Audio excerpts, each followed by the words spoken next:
Hey, I'm Amanda from Trifecta Fitness. We're proud to be Clarksville's new Get Fit headquarters. Trifecta Fitness is a state-of-the-art spin and strength training studio. Our spin studio is truly one of a kind in this area, complete with 20 state-of-the-art live fitness bikes and an incredible sound system. Our strength training is done in small groups of 6 or fewer, and all of our strength and spin classes are scalable for every level of experience. Come see us in the heart of Clarksville, just behind MAPCO at the corner of Old Trenton Road and Wilma Rudolph Boulevard. Call us for more info at 931-542-6265 or download our Trifecta Fitness app for a full list of upcoming classes.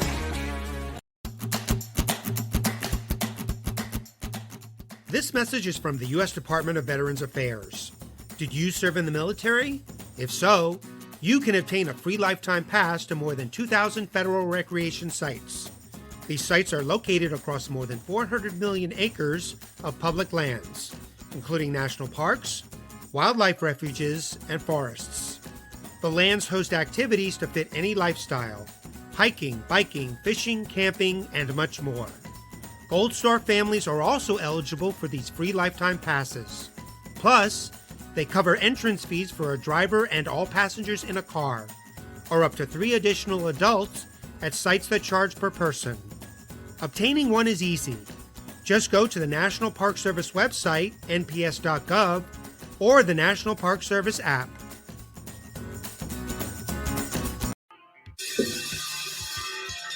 All right. Welcome back. MisFitNation.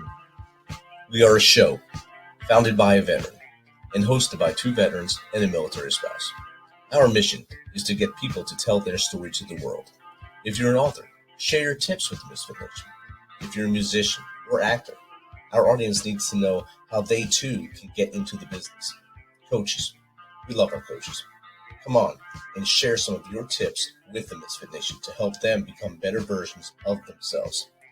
If you're a corporate leader or an entrepreneur, come on and share how you did it and how hard you have fought for success.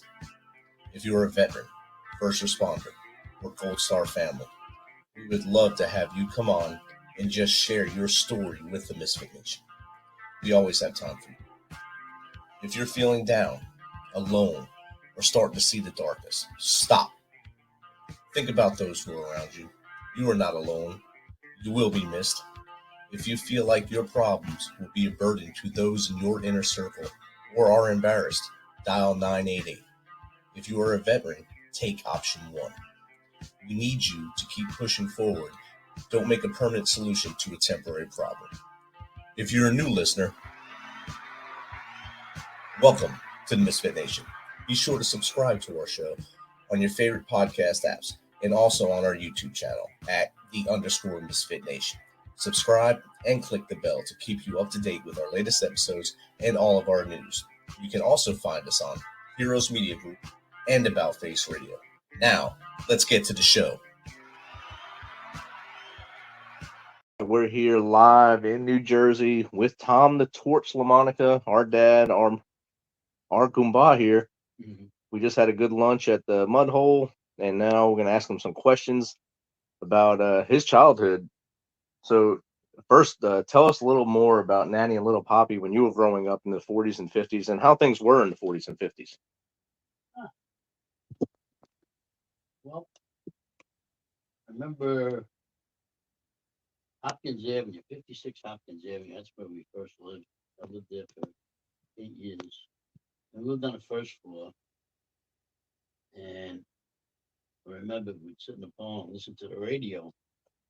And it was on a slant. I know it was on a slant because it had marble. If you put the marble down, it would roll downhill at the other end.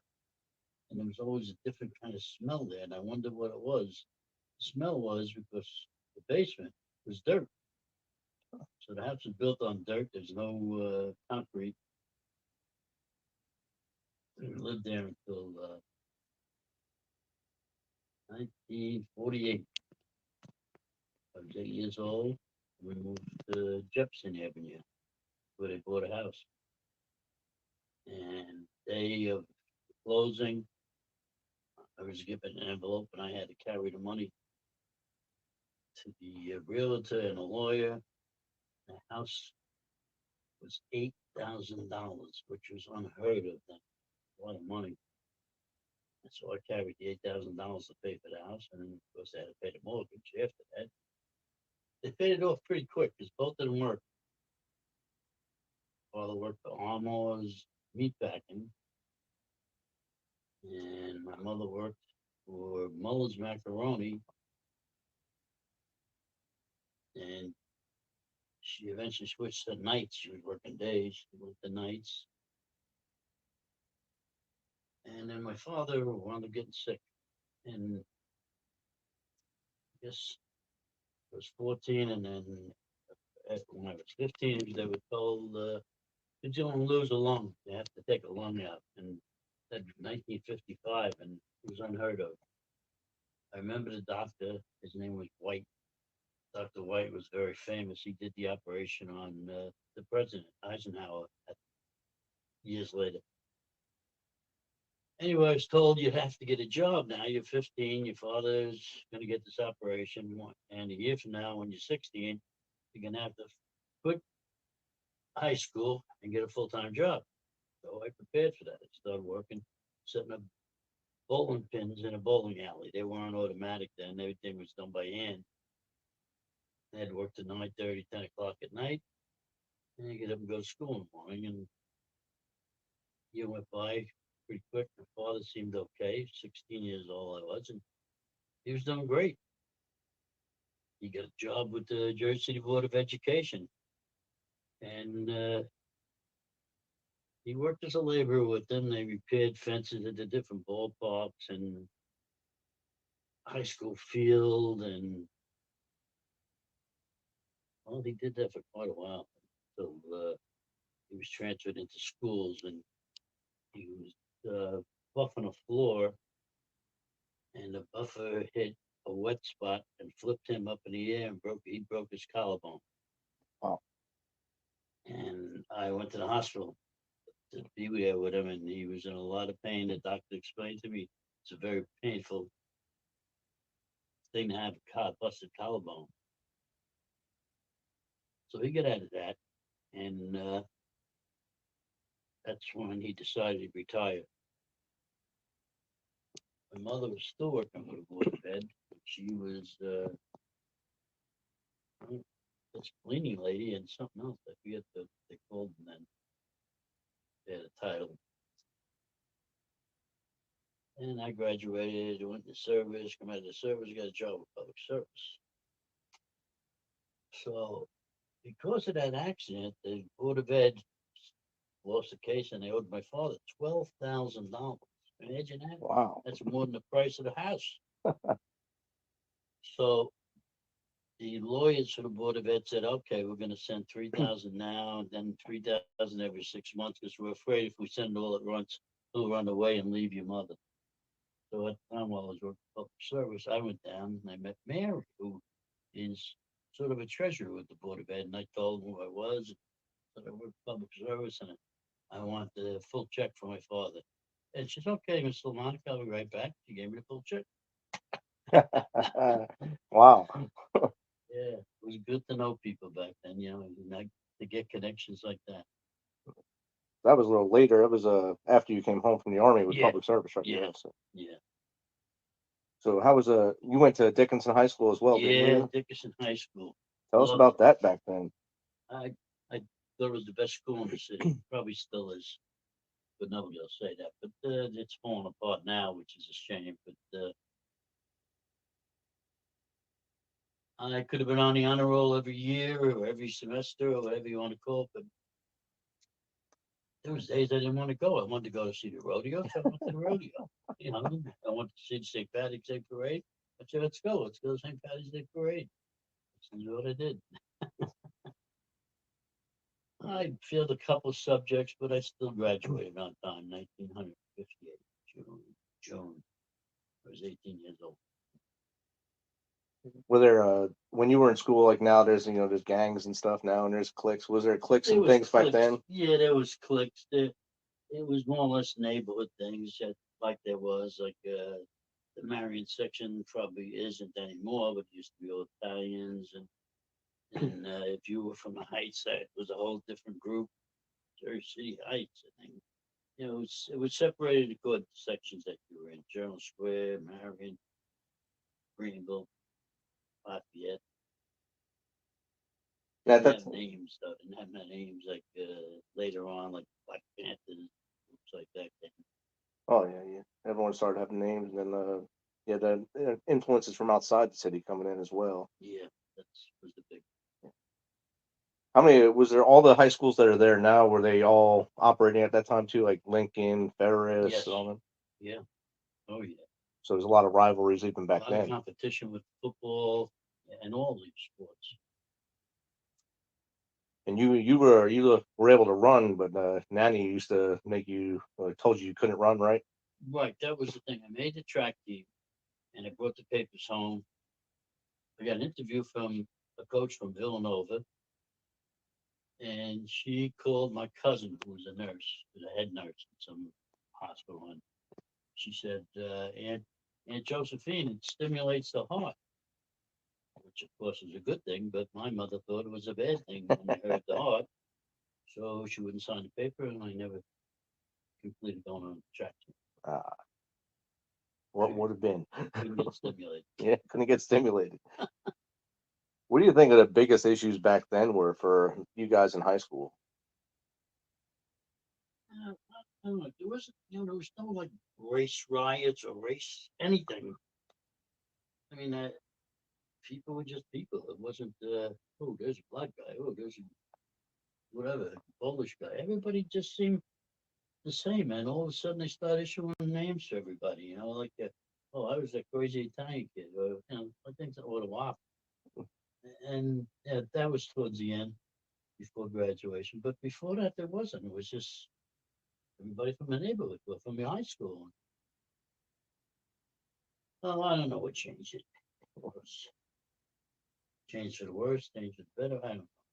Oh, I think labeling everything kind of made it easier to pinpoint stuff and cause issues than it Yeah. was just this guy and this guy had a fight, or this girl and this girl had a Yeah. fight. So you said you worked as doing the bowling alley when you were 15, 16. Did you have any other jobs in high school? Oh yeah, I started out as a dishwasher in Woolworths, and I got promoted from the kitchen. I mean, from the dishwasher to the kitchen, and we were cleaning out the kitchen and setting up, making. And they taught me how to make pies. I made apple pies. I made pumpkin pies. In fact, for Thanksgiving, we made 300 of them.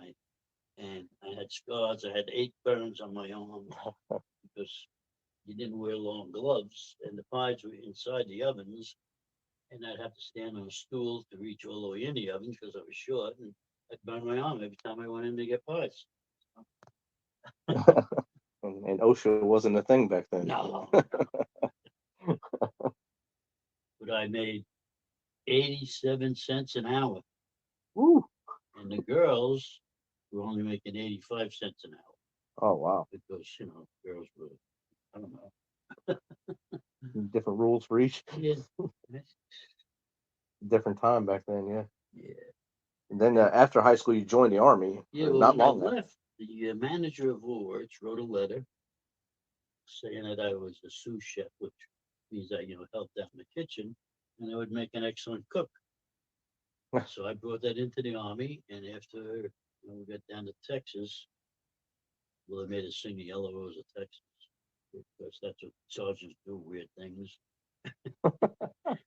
And they said, all right, we're going to start going for jobs, they're testing you. And they said, well, I have a letter. And I said, oh, great, what's the letter? And I read the letter, put it inside, read it, and I said, okay. So and they gave me a job driving a tank. So that was it. That's just like a sous chef. Driving a tank. And Ben, when your generation, a lot of young men joined out of patriotism or the feeling that you should serve your country at that time. Oh, yeah. Was that why you joined? Yeah, I couldn't find a job, and they did talk about, oh, go in service, you'll get a good job when you come out. And so I went over and I said, well, what do we got to do? And the woman explained to me, I think I can't think of her name, but Says you can boost your draft. You can send a note saying yes, you want to get drafted, and they'll draft you. So you only have to go in for 2 years. If you just sit back and go in, then you're going to go for a minimum of 3 years. So try the 2. If you like it, you can always re-enlist and stay in longer. So I did that. Boosted my draft. I got a letter from the President Eisenhower saying you have been drafted. Wow. Wherever that is. I was gonna say, I wonder if Nanny kept that. Yeah. I don't know what happened to it. So you started in Texas in the Army, and where else do you go with the Army? Well, just from there straight to Germany. Germany for 18 months. And I came back, went to Fort Hamilton in Brooklyn. And I was there for 2 or 3 days. They gave me my discharge, and I didn't read it there. When I went home, I read it, and I was discharged early for overseas duty because of overseas duty. It was early discharge was like 7 days early, so it was a big deal they gave me. Plus, they gave me a month and a half pay because I had a guy that worked the books. But give us the extra pay. It's always good to have friends, like you said earlier. Yeah. I was surprised. Oh yeah, he has 2 weeks leave coming, plus another, monthly pay. Nice, walk out with cash in your pocket. and feel like you're wealthy for a little bit. Yeah. So you came back home, back to Jersey City, and how long after that did you meet the love of your life? It's really that long. Oh, it's 1960.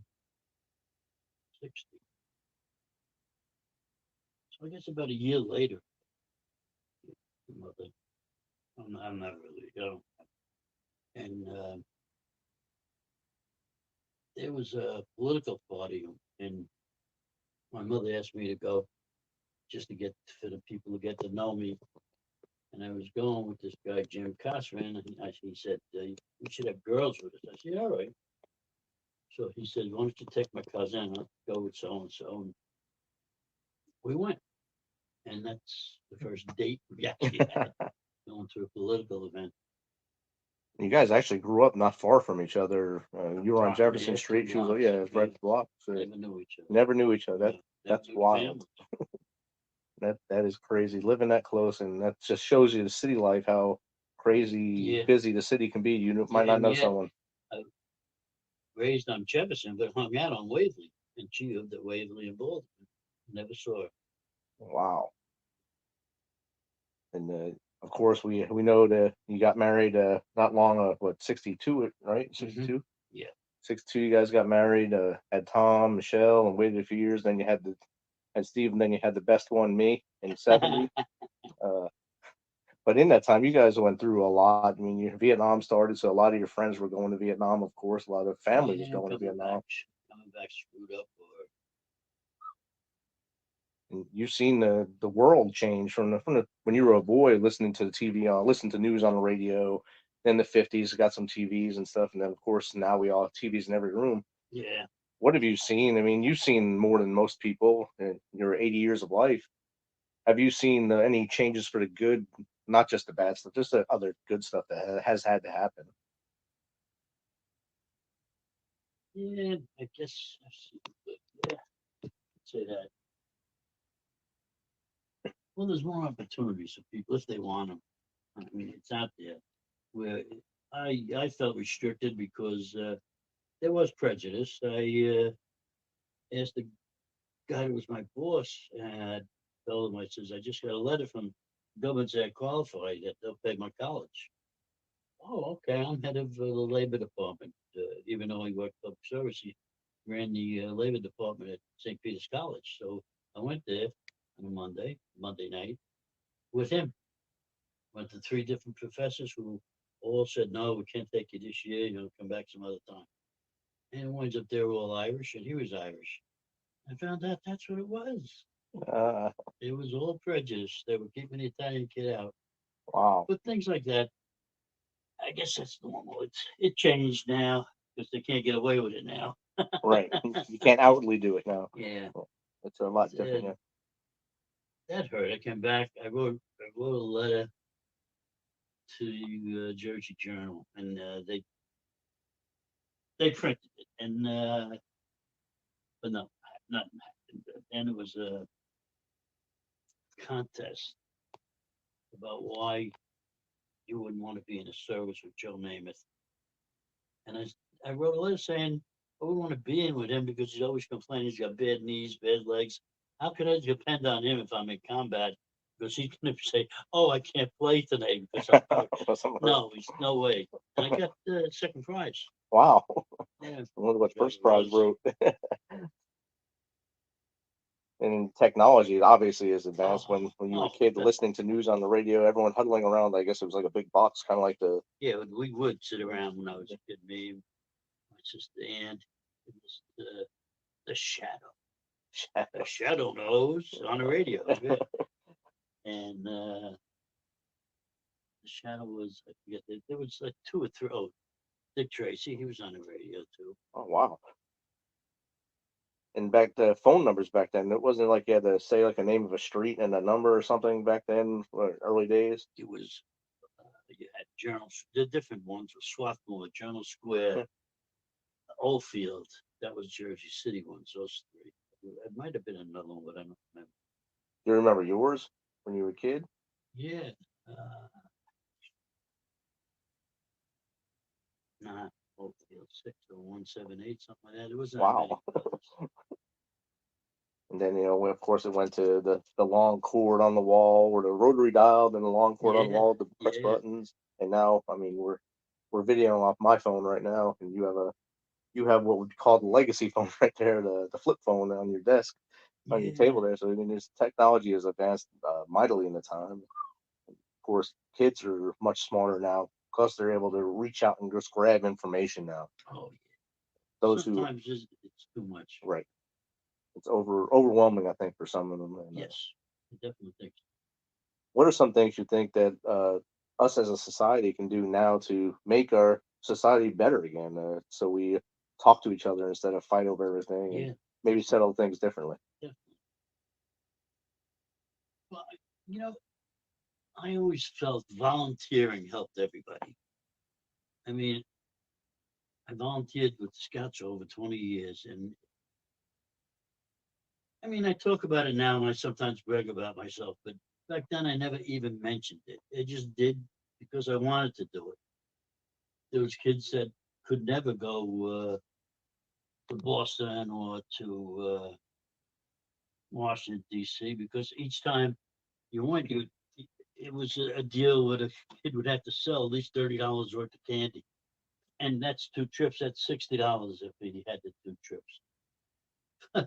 But I figured out a way. We don't have to do that. We volunteer. We have dances. We, work, get the money, and the kids go for nothing. It worked. If I helped one, I helped 2 or 3. I helped a lot of them. I felt great. That's what you got to do. You got to help one another. That's how you make a better society. Yeah, I think we just talked about that on the way to lunch. You were talking about the couple that bought you and Mom hot dogs. Yeah. Paying it forward and helping someone else. That's the greatest thing. And you pay the next person. Pay it forward. Yeah. I think and you also, I mean, you put on the 50s dance every year for most of my childhood, I believe. 20 years. Yeah, it was a long time. That's how we made the money. And it all started out with Mark, when Mark got hurt. Yep. Mark Slorno. And Monsignor said, well, the most we ever made was $1 or $2 grand. I said, no, we're going to make more than that. And we did. I went, I forget where I went. Anyway, your mother and Frankie Hughes lifted the barrels of beer and tapped them. And the week of it, I got to lift barrels of beer. She was very upset over that. But that was on a Saturday. Sunday, we felt dead from all the work. But we walked over to their house and gave them a cash envelope with over $3,000 in it. It was never done before at St. John's. Wow. And the Monsignor called me in and said, you're a pillar of church. And that felt good too. And I think that's a difference back then too. The parish priest would actually go to like Commuter's Bar with you guys, and have a beer with you guys, Oh, yeah, Monsignor, Father Toot, and Well, all that's that. what your grandmother said, Tommy. Some people get a priest to go to their father or mother's wake. You got a Monsignor. How'd you do that? I said, well, I talk to him all the time. I said, it's not that he's scared of me, like people are afraid of priests. People are afraid. I was never afraid of a priest. Never. In fact, he invited me, him and Carmen Monteleone used to go to the track once a week. They invited me to go. I mean, nobody ever knew he was a priest or a Monsignor because we wore the sweatshirt. Right. And is that the same Monteleone's from the bakery? Yeah. Okay. Yeah. Carmen knows the son. He owned it. He was the owner. And that Monteleone's sadly just closed now this year, 2023. Yeah. After many years of service there. Years. Yeah. Lots of baking and lots of serving many different people's communions, confirmations, weddings, and such like that. But also in your time, music has changed completely. Entertainment has changed. What is your all-time favorite artist as far as musician? Well, I still listen every once in a while to Sinatra. Musician, I don't know. That's a good one right there, Frankie Sinatra. Yeah. How about your favorite book you ever read? Oh, I used to all of Wamba's books, the top books. Oh man, Remember seeing them in the house? always they were some of them were very sad, some of them, but they all had punchlines in them where you had to laugh, and all of a sudden he just stopped, and I don't know. I think maybe he wrote 6 that I remember. Wow. They made a movie out of one of them, Choir Boys, Choir Patriarchs. And I found out through experience that it actually happens, that Jersey City cops used to go under the Skyway, and some of them would, in their district, would pick up beer, some of them would pick up food, some would pick up booze, and they're supposed to be on duty, would have their private little parties. They called it choir practice. And the book was written just like that. Wow. So he had to either be a cop or know a cop to get to know all this stuff. Get some inside information. Yeah. What's the favorite place you've ever been to? Maine. Maine. It's got to be Maine. Oh my God, we loved it. Me and your mother wanted to stay there. It's weird. We got there at night. We were both beat. And she said, oh, Christ, let's go find the air conditioner. There's no air conditioner this place. But it wasn't. It was nice and cool. This is in August. Yeah.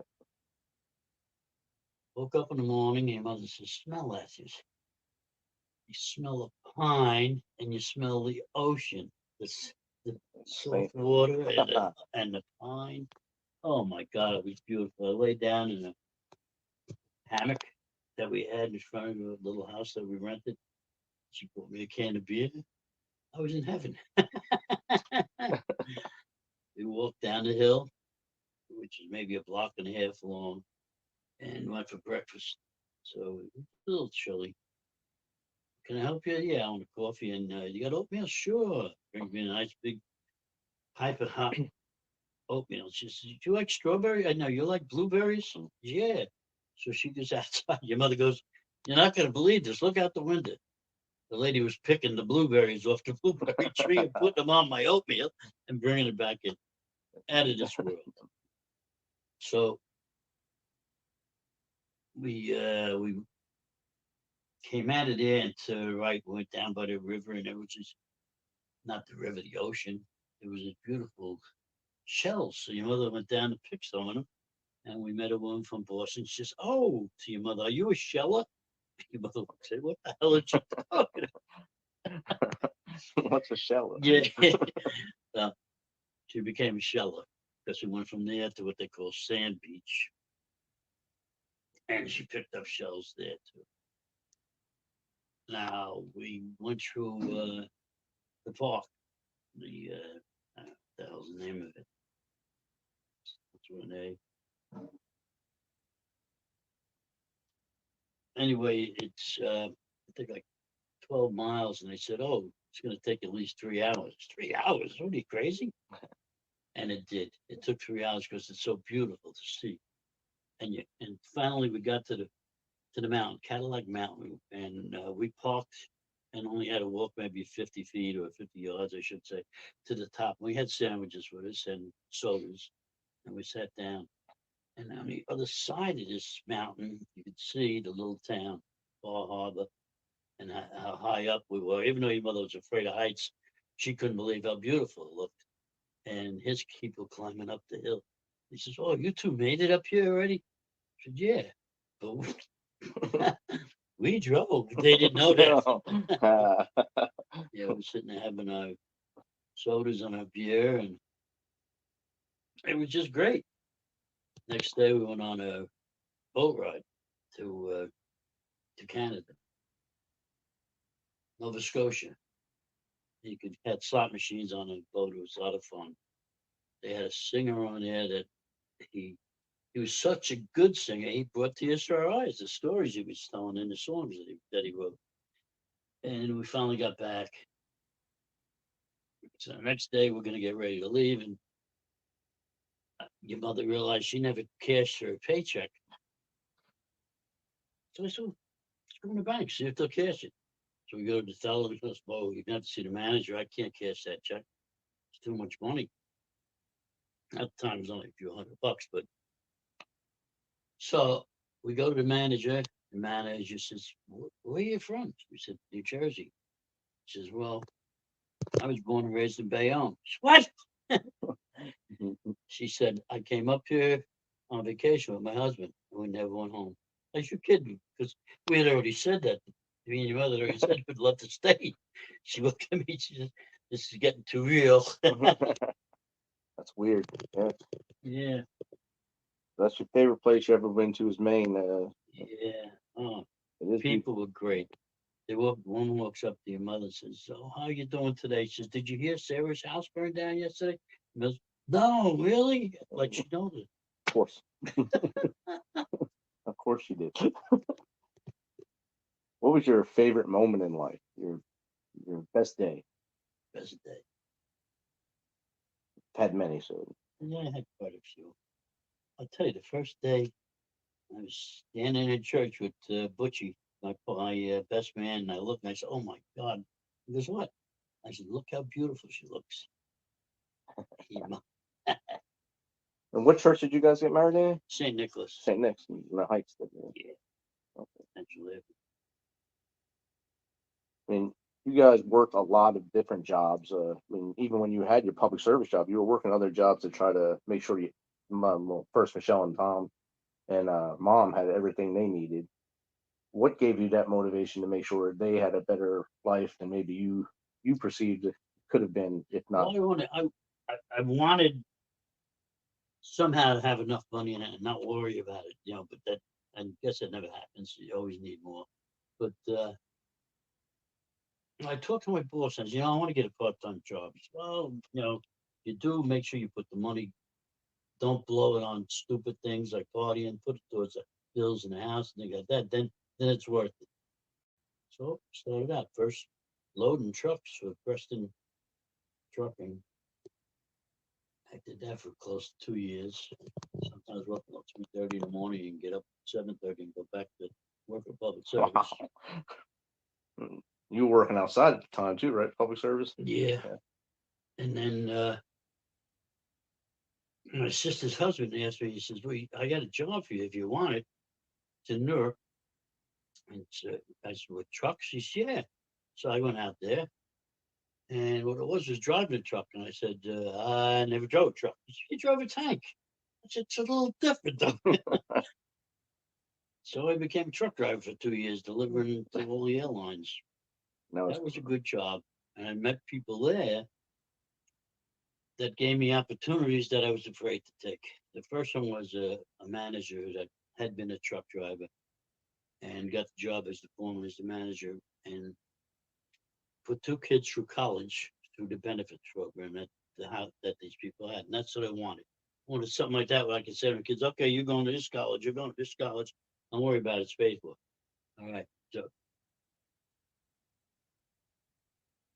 from that, I got off driving the truck and became the night manager. but we worked at the airport. We didn't work before that. We were working out of a motorhome, a trailer in Newark. But they moved the office into the airport, and I met a lot of gangsters. First, I met Mr. White, who owned White Trucking, very multimillionaire. Offered me and this guy Pat a job on a new place they were building in Canada. Showed us the pictures of it. Said, "You're gonna have to move your family up there." He says, "I'll make sure they get all the kids get schooled." And this is what I wanted, but it's in Canada. For the world. And we were afraid to do it. Me and your mother were both afraid to do it. It would be like starting all over. Nobody not knowing anybody in the middle of nowhere. Because this place was in the middle of nowhere. So then the gangsters came up, and one says, he says, "Can I use your copy machine?" And he's copying $100 bills and $50 bills. And it's Wednesday, and I don't get paid till Thursday. This guy's walking around with Gino Montone. He was a semi-pro football player, owned a trucking company, and loaded with money. The early Teamsters. He says, "Look, they're shipping these watches. They come in from France." He said, "You just turn your head and they'll disappear." He said, "When you go home in the morning, you wake up, there'll be 10 grand in your mailbox." What? He said, "Well, you have to take a little tap on the head. I suppose the guy hits me too hard. I'm dead now." He says, No, I don't want to do that." He said, "Oh, wow." So I'll see you tomorrow. Comes back the next day. So I got some nice shirts. Oh, Jesus Christ. Next day, "I got some nice wigs for your wife." Oh, my God. I mean, your name is. Lots of things fall off trucks. Yeah. So the watches come in. They're put on United Airlines. Taken right out of the truck. They're in an igloo. The igloos are sealed. Put it on the platform to United Airlines. United Airlines ship it to Chicago. It gets to Chicago. They open it up. There's nothing in it. So the FBI right away comes to us. How to get out of here. So we showed them. We showed them how to get onto the airport. Slide it right out of the truck today. No one to this day knows how their watches got out of that igloo because it was sealed. We got there. Wow. That's amazing. Yeah. Can you open the bar too, the Waverly, right? Oh, yeah. 2 years of that. I mean, that had to be some good stories there. Oh, yeah. What was the name of the boxer that came in there at that time? They made a movie about him. Oh, Frankie DePaula. Yeah. Yeah. Yeah, Bobby is who I hung out with, his brother. But then Frankie came over to play ball with us. And it's funny, we played down by Roosevelt Stadium. There was a field behind it. And he was in right field. And the ball gets by him and he runs into it was like a swamp. And as soon as he got into the swamp, 3 cars emptied and all these guys ran in after him. What the hell is this? They were FBI. They were watching him. Thought he was escaping. They thought he was running away. Yeah. Yeah, he was. They were investigating copper that was stolen when he was boxing in Boston, and they claimed he had something to do with it, but they never could prove it. But eventually, he got gunned down, Fairmont Avenue, 45. Boom. Wow. He didn't die right away either. He went in the hospital.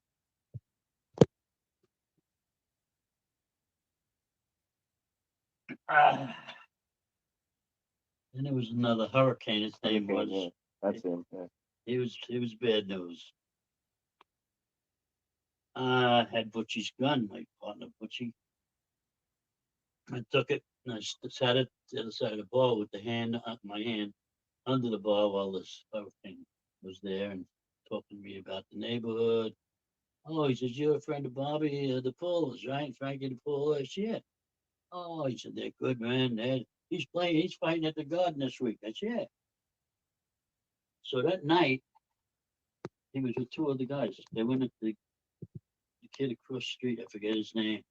Took him in a car around the corner on Prospect Avenue, Prospect and Palisade Avenue. And they found him dead in the car the next day with a shotgun alongside him. He said, "Oh, he killed himself." And I said, "I know he didn't kill himself. They shot him and put the gun in there and got away with it." Wow. He owed them money and he refused to pay them. You couldn't refuse to pay them. You tell them you work out a deal or something. You don't just spit in their face and say, "I'm not paying you." No, huh? Okay. Boom. It was a different time when justice was served a lot differently then. You don't make bets you can't cover. Who was your biggest influence in life? You're the person you looked up to and said, "I want to be like that person." I don't know. When I was young, I guess it was my father's friend Gumbali. He was always happy, always pleasing everybody, and he'd always find a way to make other people happy. He bought me a watch for my confirmation. He was my sponsor, and the tag was in it. It was $86. That was more money than God made. I said, "Oh my God!" He never took the price tag off. Yeah, your mother thought he was nuts. He looked like a bank robber. The bank robber's name was Willie Sutton. Wow. And they took his picture and hung it in a bar, and everybody thought it was Willie Sutton, but it was actually Al. He was Albanian. Very loudmouth. But he told me a lot of stories, influenced me a lot. But there was other people that helped me. If you can give advice to your granddaughters now that this is going to go to, really, because they're the ones that spread our family name along, what advice would you give them to keep pushing forward and be successful in life? Well, take it easy. Don't jump. Think before you do anything. I don't know. Keep a motto of some type. Like do your best or something like that. Be your own. That you believe in something and do it. And you'll make it. Just have confidence in yourself. Awesome. This has been great, Dad. Thank you. Okay. For every veteran, there is a story about a calling to serve, to fight for the freedoms of the American people. And every story has a struggle, a sacrifice, and invisible wounds. Warrior WOD's programs help veterans recover from PTSD and invisible wounds through exercise, nutrition, and connecting with other veteran leaders. It is estimated that 22 veterans die each day by suicide, and another 30 veterans die each day by substance abuse. These are preventable deaths. Warrior WOD is committed to fighting PTSD through fitness, nutrition, and community.